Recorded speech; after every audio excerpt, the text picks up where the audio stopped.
Oi, está no ar mais um Lance Legal, o espaço da TV Câmara para falar de esporte. E o programa entra em campo hoje com um assunto delicado, o racismo no futebol. Uma tremenda bola murcha que atrapalha a beleza do esporte mais popular no Brasil e no mundo inteiro.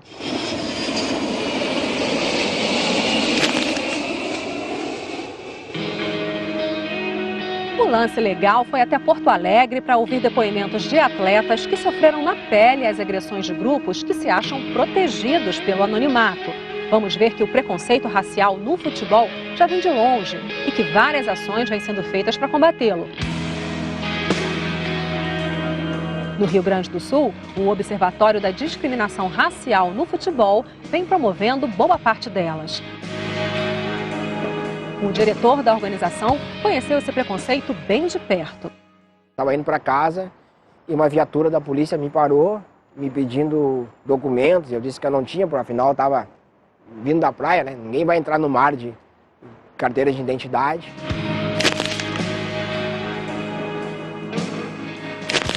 E conforme eu ia pedindo explicação para o policial, ele ia me ofendendo mais, né? Daqui a pouco chegou uma outra viatura.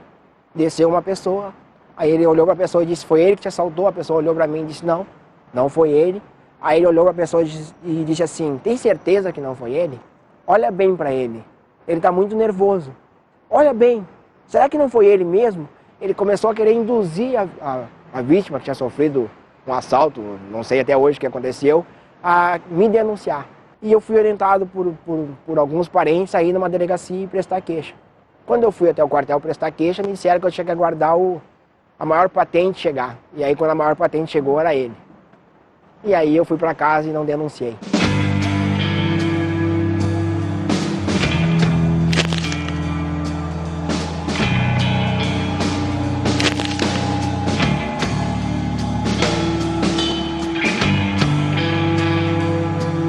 Aconteceu no dia 5 de março de 2014, em Bento Gonçalves, no estádio Parque da Montanha dos Vinhedos, uma partida do Campeonato Gaúcho entre Esportivo e Veranópolis.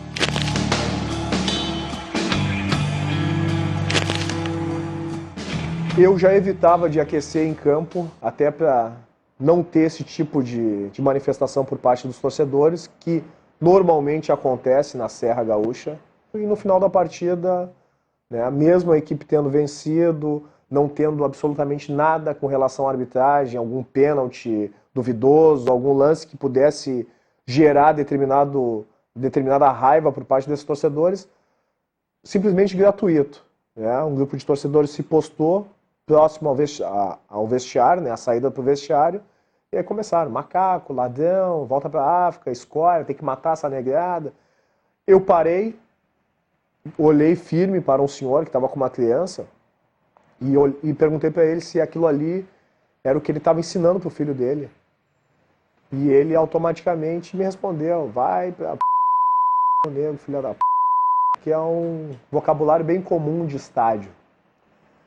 Eu desejei boa semana para ele, desci pro vestiário, fui tomar meu banho.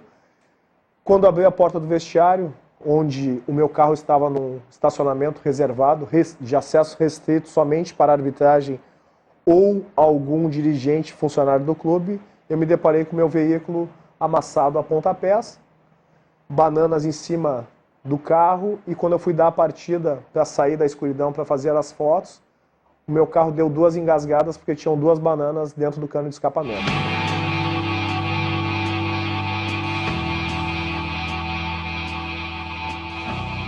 Tu sabe que tem a rivalidade. Quando tu tá no clube, tu sempre é o melhor. Às vezes tem alguns que pegam no teu pé, mas tu sai do clube e tem sempre a rivalidade. E como eu vim jogar no Inter, tem essa rivalidade. Mas eu nunca esperasse que isso fosse passar pelo fato do racismo. Também quando eu joguei lá, ninguém nunca me tratou mal e todo mundo, os torcedores, eu sempre fui muito bem. E nesse momento eu percebi que alguém estava me chamando de macaco, fazendo barulho. E quando eu olho, eu consegui ver a pessoa mais ou menos quem era. E do que eu estava conversando com os amigos, eu saí. E alguns amigos vieram atrás comigo, no repórter que eu estava dando entrevista no momento. E eu consegui avistá-lo. E estou perguntando para ele, o que é que tu tá falando? E ele está falando, é isso mesmo, seu macaco, é isso mesmo que eu tô falando.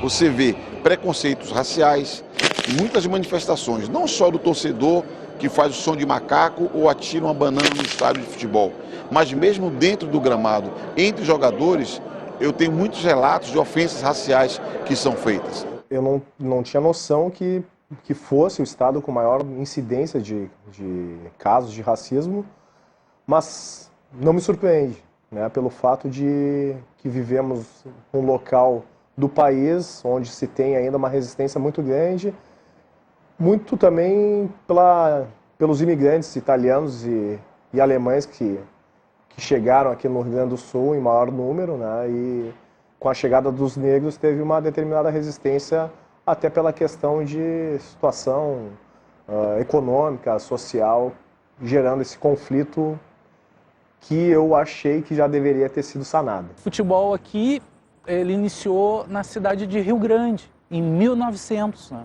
Que ainda é considerado o primeiro time de futebol no Brasil, né? O Esporte Clube Rio Grande, né?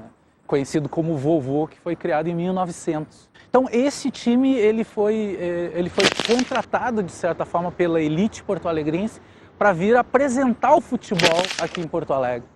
Então no dia 7 de setembro de 1903, foi feita aqui num grande parque aqui em Porto Alegre, o Parque da Redenção, foi feita a apresentação do futebol para a elite porto-alegrense. Naqueles clubes daquela época, o negro estava proibido de frequentar, proibido de jogar. A margem da sociedade. Isso. Com o passar do tempo, o negro percebeu que o futebol era um esporte legal e queria jogar. Quando ele resolveu jogar, os clubes não permitiam a sua entrada. Então a gente tem algumas ligas amadoras que aconteceram no Rio Grande do Sul, mas também em São Paulo e Rio de Janeiro, que era uma liga amadora onde os negros formavam seus clubes e jogavam entre si. Então jogavam ali negros e também brasileiros pobres, porque naquela época os grandes clubes também não permitiam a entrada de brasileiros. Então tu precisava ser alemão, italiano para jogar em algum clube, porque eram grandes sociedades e também fábricas que tinham os seus clubes. E aqui no Rio Grande do Sul a gente tem a Liga de Futebol Porto-Alegrense, que jocosamente é conhecido como Liga da Canela Preta, que é da década de 20. Essa liga foi muito importante, não apenas para inserir os negros nos grandes clubes, mas também porque os clubes que jogavam, clubes de negros que jogavam naquela época, acabavam formando uma sociedade paralela. A gente tem clubes que existem até hoje. Praticamente até a década de 30, em nenhum jornal tu vê falar em Liga da Canela Preta, né? Então, possivelmente seja uma expressão pejorativa e que deve ter sido criada depois, possivelmente não relacionada só à Liga Nacional de Futebol Porto-Alegrense, mas a todas as outras ligas que congregavam times da periferia de Porto Alegre, né?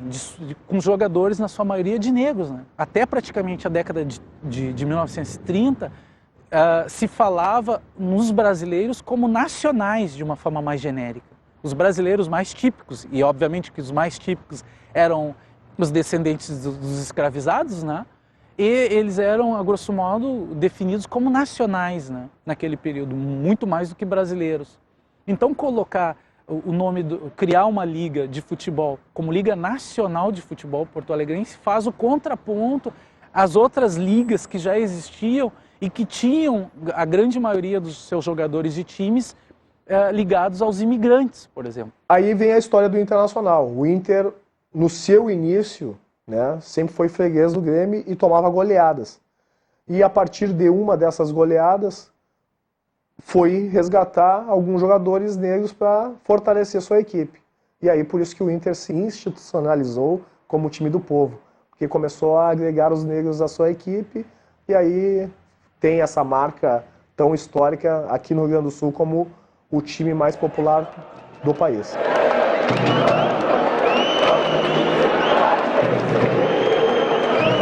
O Internacional tem nas suas origens, desde o seu início, aceitar a todos, né? Ele é o clube do povo, essa foi a frase que tem no nosso hino, que tantos orgulha, mas também tem uma outra frase muito bacana que o nosso fundador do Internacional usou no seu primeiro discurso, um clube para todos.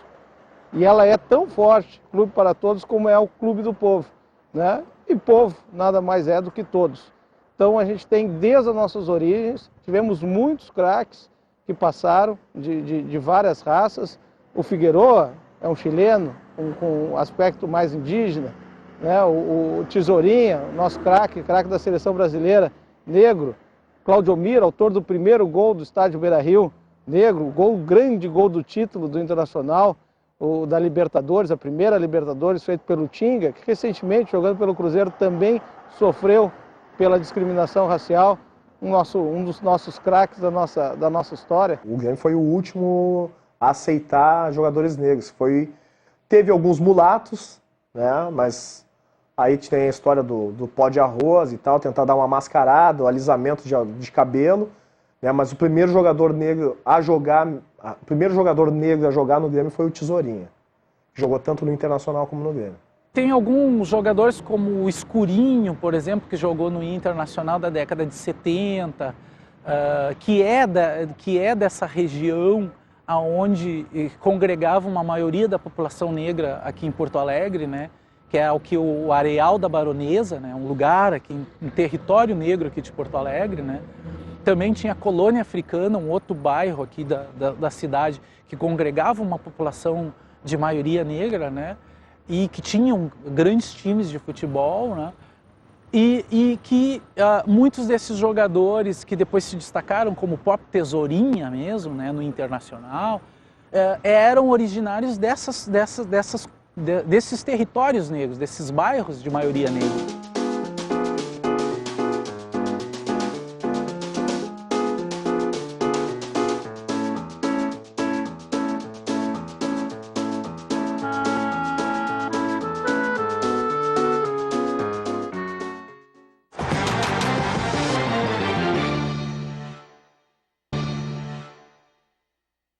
No Brasil, racismo é crime inafiançável e imprescritível. Especialistas são unânimes em apontar a denúncia como a principal forma de fazer valer a eficiência da legislação. Mas esse não é o único caminho.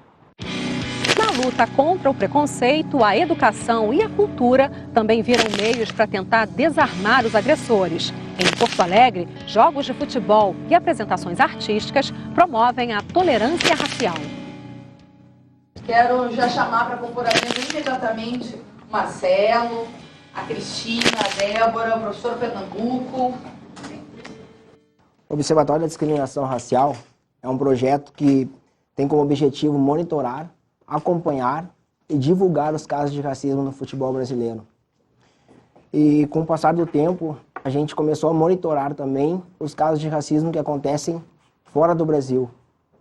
Porque a gente percebeu que os casos que acontecem fora do Brasil, eles nos trazem exemplos de como lidar com o racismo, porque na Europa isso já é uma prática muito maior do que é no Brasil. A primeira página do nosso relatório, quando abre, fala uma frase do Nelson Mandela, que diz: o esporte tem o poder de mudar o mundo, ele tem o poder de unir as pessoas de um jeito que poucas coisas conseguem.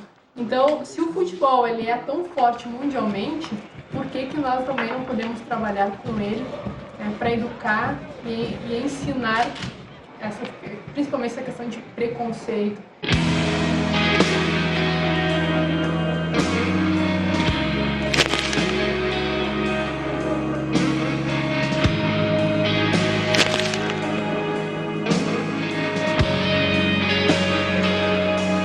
E ambos, entre várias outras pessoas, né, Marcelo, né, Mauro, estão envolvidos com o jogo da tolerância racial? A gente do Observatório vem conversando com o Inter há algum tempo e nas nossas iniciativas a gente sugeriu ao Inter fazer um jogo onde o tema do jogo fosse a questão da discriminação racial. A gente acredita que o espaço do estádio de futebol é um espaço para promover a união dos povos e não para alguém mostrar a sua raiva na questão racial.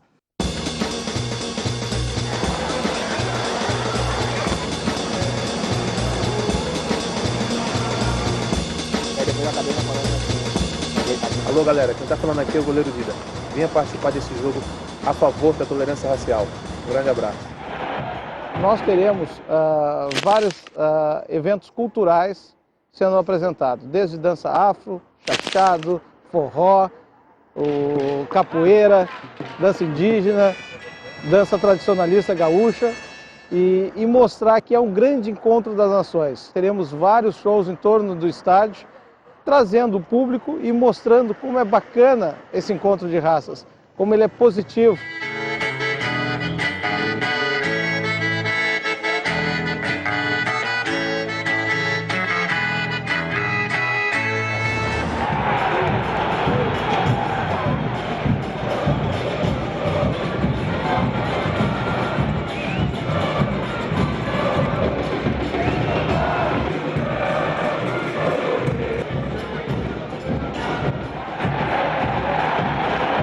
Evento muito pro forma, né? Muito propagandístico. Pelo que eu pude perceber, era um grupo que dançava todos os tipos de música, né?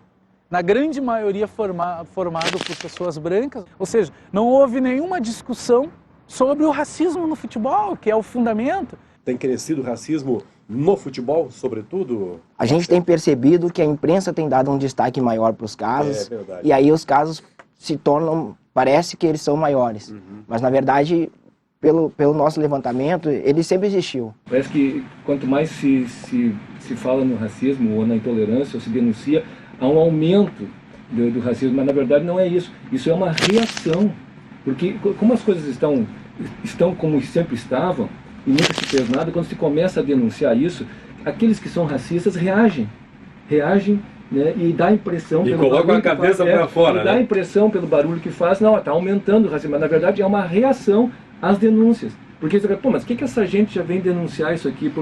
Então eles começam a reagir, começam a pipocar. Isso não só na área do racismo, da intolerância, a gente vê em outras áreas, a gente vê figuras importantes da República Brasileira, né, com expressão popular, que são vitimizadas pelas redes sociais. Por quê? Porque tiveram em algum momento uma atuação mais firme nessa questão, e aí tu enxerga ela como inimigo. A gente lançou um relatório anual da discriminação racial no futebol, e o relatório aponta 20 casos de racismo no futebol brasileiro, 8 casos envolvendo atletas brasileiros no exterior e 11 casos durante a Copa do Mundo. Só acrescentar o que consta ainda nesse relatório anual da discriminação racial no futebol de 2014. Dos 20 casos de racismo no futebol, que foram citados há pouco pelo Marcelo, que aconteceram no nosso país, 14 foram finalizados com alguma punição aos envolvidos.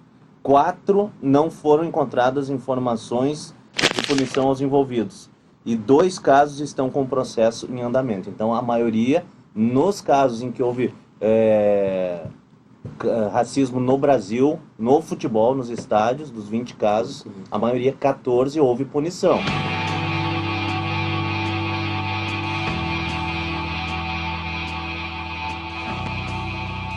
Existe aquela questão, como aconteceu aqui no caso Aranha, a menina foi punida, mas alguns outros torcedores foram punidos, mas o Grêmio mesmo, se eu não estou enganado, não puniu. Os clubes não têm esse hábito de punir, estão tentando mudar um pouquinho essa cultura, mas ainda está muito devagarinho. Então, uma das coisas que nós pensamos é que os clubes, dentro dos seus estatutos, poderiam sim prever uma punição em casos desse tipo, né? Justamente porque o torcedor se inibe e torna-se mais consciente sobre os seus atos. Parece que nos estádios, nos jogos de futebol, ou as pessoas se vestem de uma carapuça, de uma coisa assim que elas gostariam de ser e ali elas mostram quem elas gostariam de ser, ou elas tiram e ali elas são quem elas realmente são, né? Porque é uma crueldade no olho de cada um. Tu vê pais com crianças pequenas incentivando, sabe? Xinga mesmo, sei que, juiz filho daquilo, jogador filho daquilo outro, cachaceiro e não sei o que. Gente!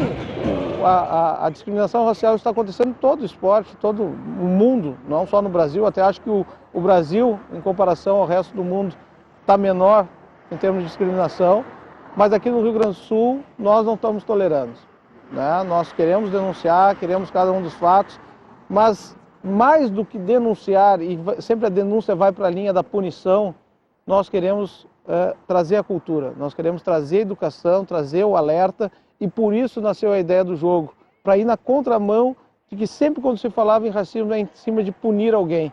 E a gente quer mais do que isso, trazer uma mensagem educacional e cultural. A gente vem trabalhando agora numa cartilha que ela vem trazendo os passo a passos, assim.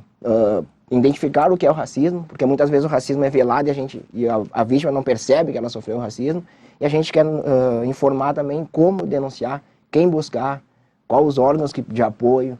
Então a gente está sentando com a Júlia. Como é que essa cartilha vai ficar ao alcance da comunidade, Marcelo? A nossa ideia é disponibilizar ela através do nosso site, o site do Observatório, e vem buscando também, conversando com o governo, para a gente tentar levar essa palestra para as escolas. A gente já conversou com o Inter, já conversou com o Grêmio, e a nossa ideia é levar essa cartilha para as categorias de base.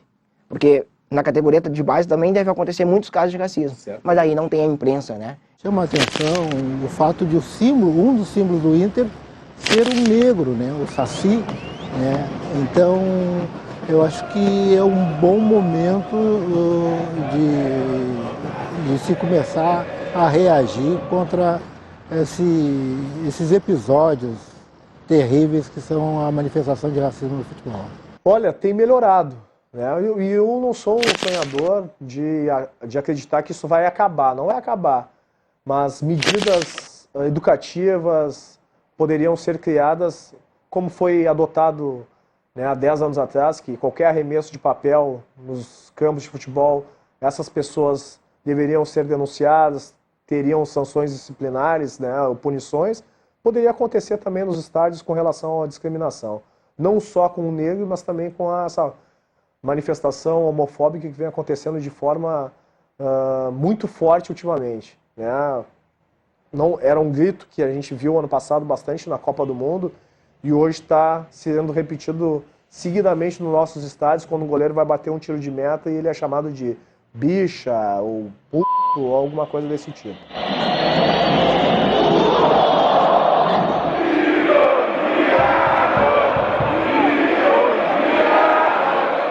Faz pouco tempo que no jogo de voleibol em Minas Gerais, um atleta que estava na quadra foi provocado por ser um atleta homossexual, por ter uma atitude e assumir a sua condição sexual. Poderia falar inúmeros casos de mulheres, né?